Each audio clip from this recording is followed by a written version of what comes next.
Ano nga ba ang kahulugan ng bigas sa panaginip? O dili kaya naman kapag tayo nanaginip ng bigas at nakakita tayo ng bigas sa ating panaginip, ano nga ba ang kahulugan nito? Iyan po ang ating tatalakayin sa videong ito.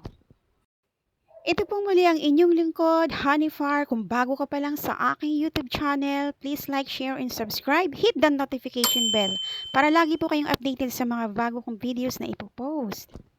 Ang bigas ay maihahalin tulad natin sa grasya na nagmula sa Diyos dahil ito ang dahilan at pangunahing dahilan kung bakit tayo nabubuhay sa araw-araw at ito ay isa sa mga pangunahin nating pangangailangan.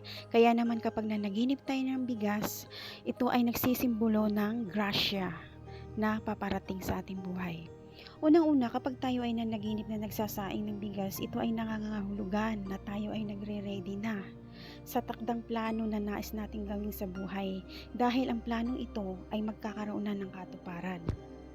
At kapag nanaginip ka naman ng napakaraming bigas or sako-sakong bigas na nakita mo sa iyong panaginip, ang kahulugan nito, magkakaroon ka ng maraming biyaya sa buhay. Halimbawa, nagtatrabaho ka, lahat ng mga ginagawa mo sa iyong trabaho ay magkakaroon ng magandang outcome.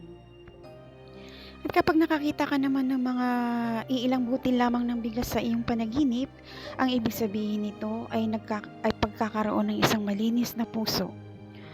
Ibig sabihin lamang ang iyong pamumuhay ay naaayon sa kalinisan ng pamamaraan.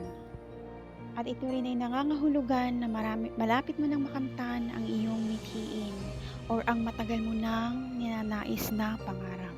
Magkakaroon na ito ng katuparan.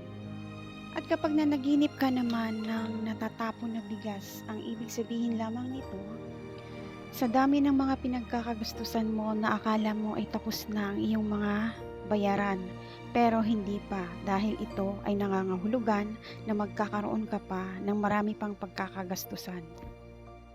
At kapag nanaginip ka naman na ikaw ay nagtatanim ng bigas sa iyong panaginip, ibig sabihin lamang nito, lahat ng mga desisyon mo sa buhay at lahat ng mga ginagawa mong negosyo sa buhay ay magkakaroon ng magandang resulta or lalago lahat ng mga pinaplano mo sa buhay, magkakaroon ng magandang resulta sa panghinaharap.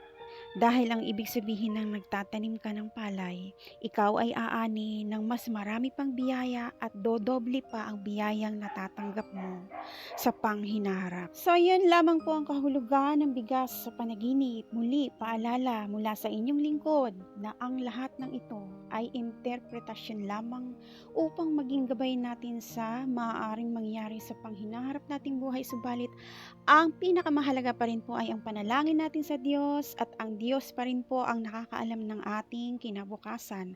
Ang mahalaga lamang tayo ay magsumikap upang magkaroon tayo ng maraming grasya at biyaya sa ating buhay. Palawakin po natin ang ating mga panguunawa dahil ang lahat ng ito ay gabay lamang.